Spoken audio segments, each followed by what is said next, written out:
Hai Sobat Film, kembali lagi bersama saya Mamat. Untuk kesempatan kali ini, aku akan mereview film yang berjudul Redemption Hummingbird dengan genre action dan thriller.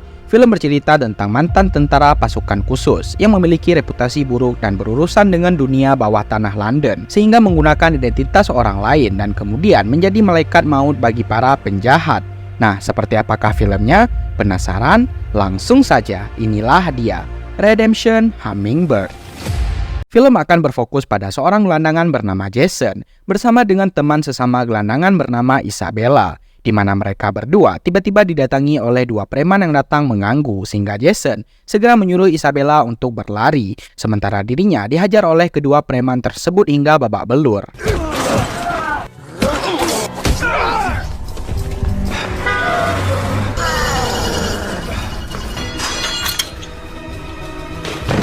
Jason berhasil lolos setelah dirinya berhasil masuk ke dalam sebuah kamar apartemen yang sedang ditinggalkan oleh pemiliknya, sehingga dia pun aman dari kejaran dua preman tadi. Namun sial bagi Isabel yang masih berada di luar, salah satu preman berhasil menemukannya dan membawa dia entah kemana.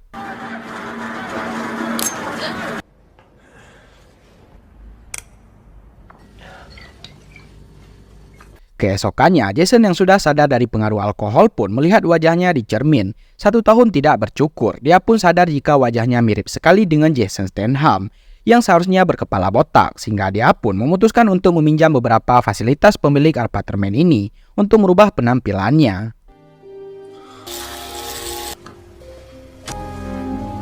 Tak lama kemudian, telepon pun berdering. Itu adalah sang pemilik apartemen yang katanya akan kembali 8 bulan lagi. Tak hanya itu saja, ada beberapa tumpuk surat yang salah satunya berisi kartu ATM yang dikirim dari bank, sehingga untuk sementara waktu, Jason benar-benar bisa menikmati seluruh fasilitas yang ada sebelum sang pemilik pulang kembali ke tempat ini.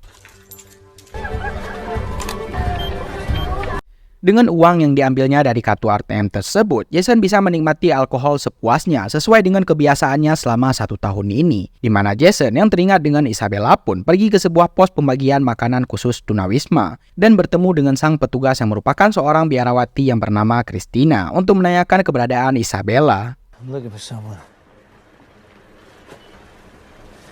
Find something nice for yourself. Anybody lost or need?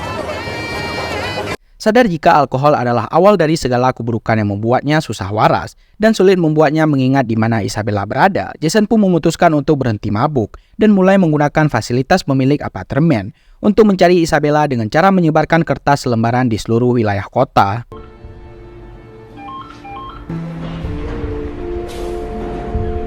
Dan ternyata saat ini Isabella dipaksa bekerja sebagai seorang wanita penghibur yang harus melayani pria hidung belang. Dia bisa saja memberontak atau kabur, namun mengingat kehidupannya di luar lebih parah dibandingkan dengan profesinya saat ini, Isabella pun memutuskan untuk bertahan demi untuk membuat hidupnya lebih baik. Kembali ke Jason yang hampir ketahuan saat tetangga menanyakan perihal keberadaan Jason di kamar apartemen ini. Jason yang cerdas pun mengaku sebagai pacar homreng si pemilik kamar, dan itu cukup berhasil untuk mengelabui mereka berdua.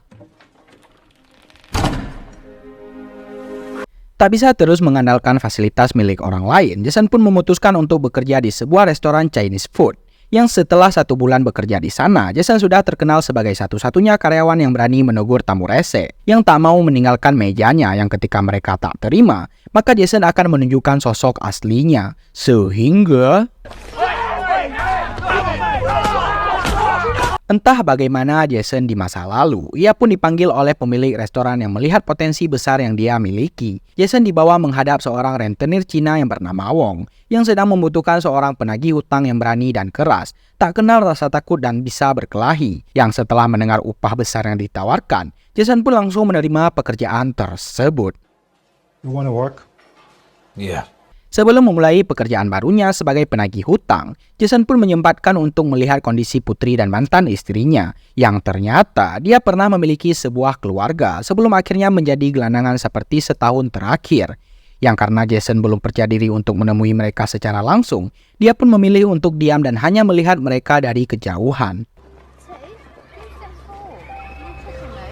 Berpindah ke pekerjaan, Jason langsung melakukan pekerjaan pertamanya untuk menagih utang dari beberapa orang yang meminjam uang dari bos Wong. Yang dari pekerjaan barunya inilah, Jason bisa menabung sedikit demi sedikit uang untuk bekalnya di masa depan.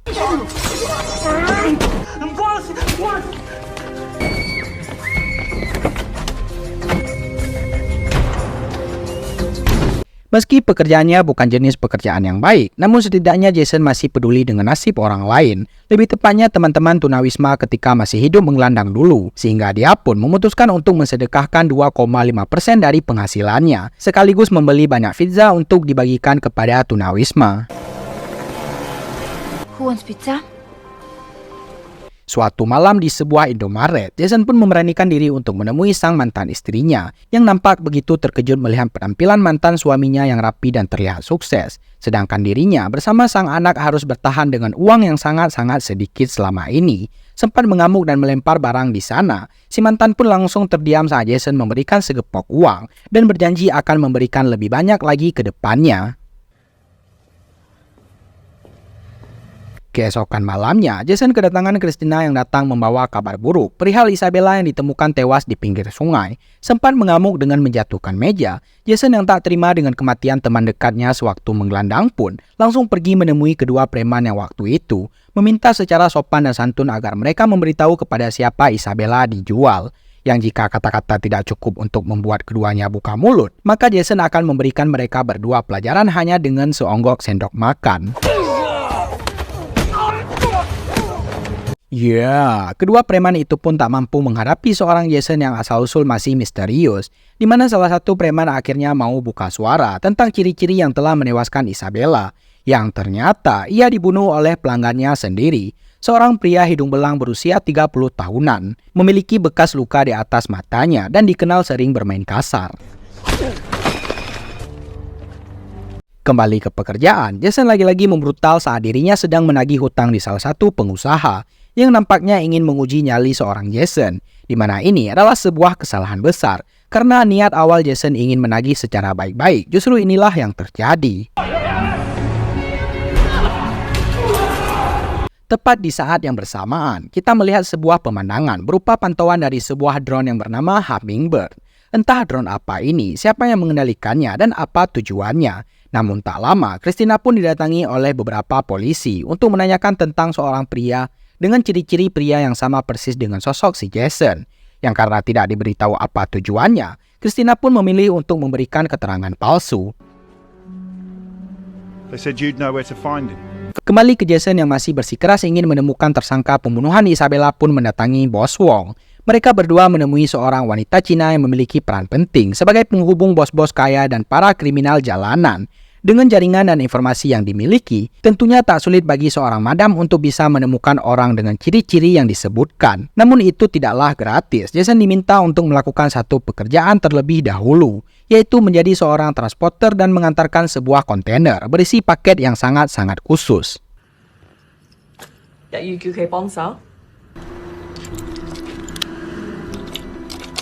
Dan alangkah terkejutnya seorang Jason saat baru menyadari jika isi di dalam kontainer yang dia bawa ternyata adalah puluhan wanita yang terkurung di dalam kardus tebal, sehingga bisa disimpulkan bahwa si madam merupakan salah satu anggota sindikat yang terlibat dalam bisnis perdagangan manusia.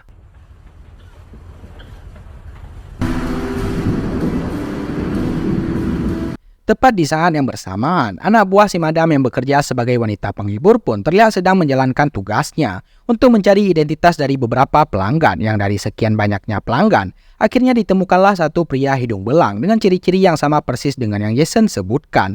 Dan sudah jelas itulah pelaku yang telah merenggut nyawa Isabella. Jason sendiri sudah selesai mengantarkan paketnya ke tempat yang dituju. Jason langsung diberikan apa yang dia mau, yaitu nama dari pelaku pembunuh Isabella.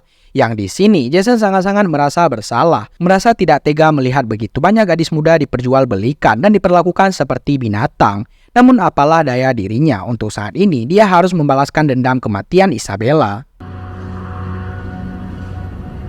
8 bulan berlalu, Jason dan Christina terlihat sedang berada di taman dengan Jason yang meminta Christina untuk memfoto dirinya. Yang nantinya foto tersebut akan dikirim kepada putrinya agar dia tahu bahwa ayahnya adalah seorang laki-laki yang baik dan bertanggung jawab. di mana momen ini juga akan menjadikan momen perpisahan antara mereka berdua, karena Christina berniat untuk pergi ke salah satu desa di Afrika dan mendedikasikan hidupnya untuk membantu orang-orang yang kesulitan air di sana. At last, a love. Sebelum berpisah, Christina pun mengajukan sebuah permintaan, di mana hal itu sebenarnya tidak sesuai dengan titelnya sebagai seorang biarawati. Christina meminta Jason untuk sekedip papap bersamanya, dan tepat saat keduanya sudah selesai, muncullah sang pemilik kamar apartemen yang sudah pulang, di mana dia terkejut saat mengetahui ada 2 orang asing yang berada di dalam kamarnya, sehingga Jason dan Christina pun segera kabur melalui jendela.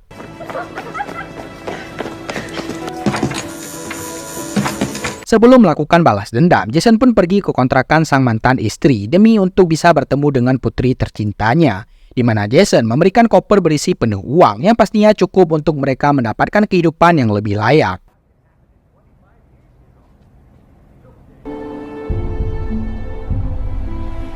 Tak butuh waktu yang lama bagi Jason untuk menemukan keberadaan si pelaku yang sedang menghadiri pesta di atas gedung. Dengan menyamar menjadi salah satu tamu, Jason yang sudah tidak tahan pun langsung menyerang si pelaku tanpa memperdulikan orang di sekitarnya dan menjatuhkannya dari atas gedung, sehingga balas dendam pun berhasil dia tuntaskan.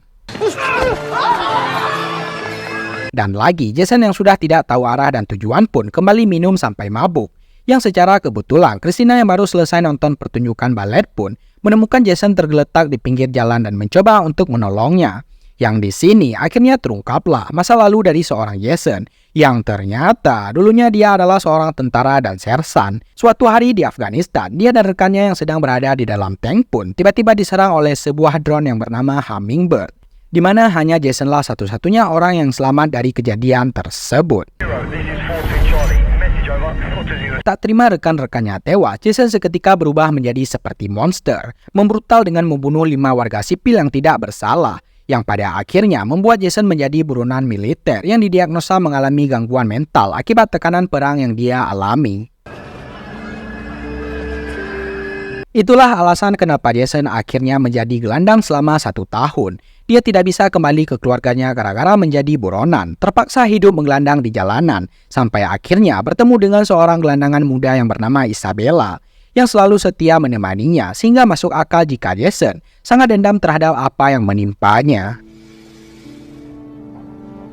Esok harinya, Christina pun jadi pergi ke Afrika dengan selembar surat yang baru dikirim oleh Jason, yang isinya adalah foto-foto waktu di taman beserta nama-nama orang yang terlibat dalam bisnis perdagangan manusia. Di antaranya ada Bos Wong, Madam, dan lain-lainnya. Jason meminta si Christina untuk melaporkannya kepada pihak kepolisian. Sementara untuk Jason sendiri, kini dia kembali ke jalanan dengan statusnya yang masih buronan, di mana sebuah drone Hummingbird lagi-lagi memantaunya dari atas, yang sepertinya kebrutalan akan baru-baru dimulai. Oh, my love.